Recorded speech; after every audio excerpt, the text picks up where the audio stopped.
Bonsoir à toutes et à tous. Merci d'être avec nous dans le programme du soir sur New World Info, le décryptage de l'actualité. Pour commencer, nous évoquons ce soir la Somalie où les Chebabs ne seront pas soumis au même régime de sanctions que l'organisation de l'État islamique. Nous évoquons le sujet tout de suite avec Mamadou Diouf, notre éditorialiste. Bonsoir Mamadou Diouf. Bonsoir Samuel. Le Conseil de sécurité de l'ONU a rejeté mercredi 28 août une proposition portée par le Kenya qui visait à placer les Chebabs sous le même régime de sanctions que l'organisation État islamique et Al-Qaïda. La décision peut paraître surprenante. La résolution 1267 vise en effet à lutter contre le terrorisme et semble donc adaptée au cas des Chebabs en Somalie. Mais le Conseil de sécurité a finalement suivi les recommandations des nombreux diplomates de la région et représentants d'ONG qui s'inquiétaient des conséquences que cette mesure allait avoir sur le quotidien des populations de ces zones. Mamadou Diouf, d'abord, que visait le Kenya à travers cette résolution?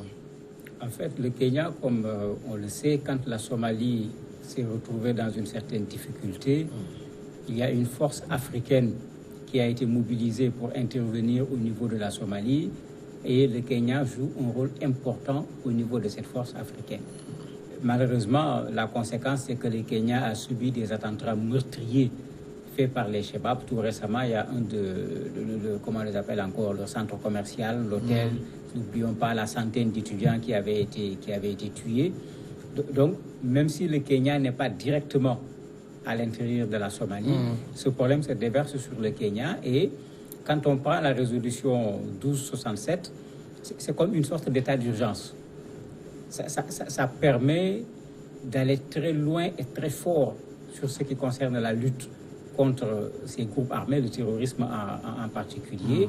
Et c'est pourquoi les organismes humanitaires en particulier, un certain nombre de diplomates qui connaissent très bien la réalité de la zone, ont fait à la limite du lobbying pour que les Nations Unies n'aillent pas dans le sens d'accepter qu'on intègre les Chebabs dans la résolution 1267. Alors, ça renvoie quand même au régime de sanctions appliqué à l'organisation de l'État islamique et Al-Qaïda. C'est quoi exactement le régime de sanctions? En fait, ici, le problème, c'est que quand les sanctions sont très fortes, parce que c'est ça qui a amené les gens à intervenir, les sanctions ne s'arrêtent pas aux personnes qui sont sanctionnées.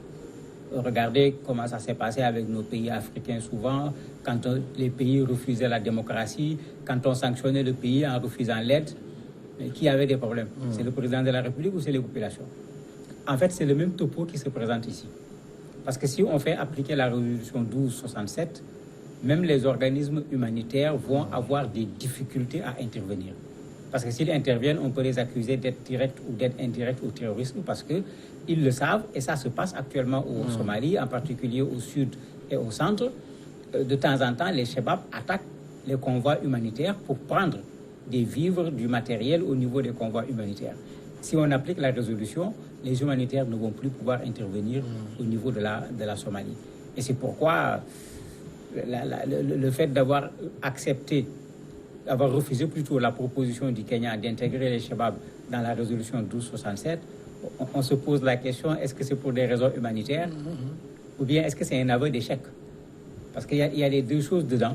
Il y a des populations qu'il faut aider, c'est vrai, mais ces populations sont dans un pays, et ce pays est actuellement sous une situation de guerre, et il y a des forces africaines, il y a des forces de l'ONU qui sont là-bas. Si on en arrive à accepter que les Chebabs ne soient pas considérés comme État islamique et Al-Qaïda, alors qu'eux-mêmes sont dans Al-Qaïda, puisqu'ils se reconnaissent au niveau de Al-Qaïda, il faut se poser la question, est-ce que c'est simplement une affaire humanitaire ou quelque part il y a un aveu d'échec par rapport aux Chebabs? Alors, ce qui fait également que ce refus du Conseil de sécurité est incompréhensible, c'est que les Chebabs ont quasiment le même modus operandi que l'EI. Oui, mais c'est pourquoi j'ai dit les Chebabs, à un certain moment, ont adhéré carrément à ces organisations. S'ils adhèrent à ces organisations, ça veut dire que c'est la même méthodologie, c'est la même idéologie, c'est les mêmes actions. Et quand on regarde ce qui se passe en Somalie en termes d'attentats, le maire de Somalie vient de succomber tout récemment à un attentat, il n'y a aucune différence sur le modus operandi.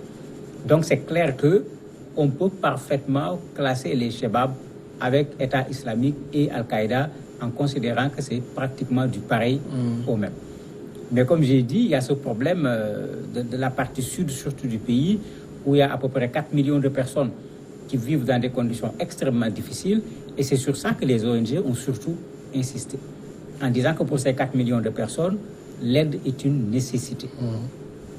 En plus de la situation politique, de la situation sécuritaire, cette zone est depuis quelques années sous les conséquences d'une sécheresse qui se répète. Donc les ONG disaient que la sécheresse plus la situation sécuritaire, si on met les deux ensemble, on y ajoute la résolution 1267, on a sacrifié les 4 millions de population, surtout dans la partie sud et dans la partie centre de la Somalie. Et c'est pourquoi ils ont fait tout ce lobbying. Ils ont écrit à Mike Pompeo, le secrétaire d'État, pour amener ces gens à ne pas accepter la résolution. Et je me dis que même au niveau de l'ONU, ça n'a pas été facile de dire non, parce que en disant non, on donnait également au Shabab, on pourrait dire, une carte grise, pour ne pas dire une carte blanche. Alors justement, quel traitement le Conseil de sécurité veut réserver au Shabab? Aucun traitement particulier.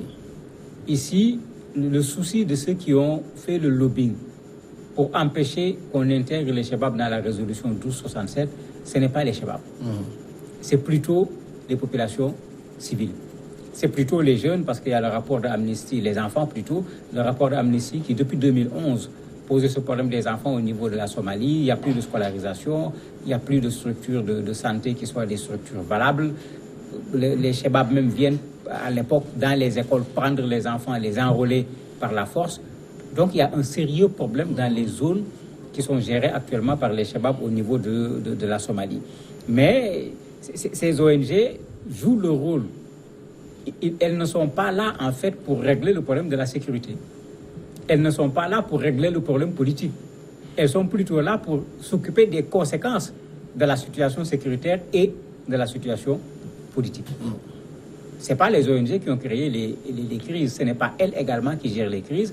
Donc elles ont voulu rester dans ce rôle d'organisme non gouvernemental en disant que nous, c'est les populations qui nous intéressent et cette résolution va nous empêcher d'accéder aux populations. Parce que si on applique la résolution 1267, la résolution 1267, ce que je disais, c'est comme l'état d'urgence, on peut en arriver à considérer que l'acte posé par les humanitaires est un crime. On peut criminaliser l'acte humanitaire sur la base de la résolution 1267. Mais on n'oublie pas également que dans ces zones contrôlées par les Shabab, il y a régulièrement des détournements de l'aide humanitaire. Mais bien sûr, ils le disent eux-mêmes. Ils disent eux-mêmes qu'ils sont victimes du détournement. Ils sont même victimes de rackets. Parce que parfois, ils mettent des barrages, ils ne détournent pas les nourritures ou bien le matériel qui se trouve dans leur camion. On demande aux camions de payer pour passer parce que c'est eux qui dominent cette zone-là. Dans le rapport, ils ont dit tout ça. Mais ils disent que malgré tout cela, il y a lieu, il y a nécessité même, c'est l'expression qu'ils utilisent, qu'on n'adopte pas, qu'on n'intègre pas les Shabab dans 1267, parce que si on les intègre, eux, les humanitaires, ils risquent de plier bagages, et en ce moment, ce n'est pas les Shabab qui vont payer les pots cassés, c'est les populations.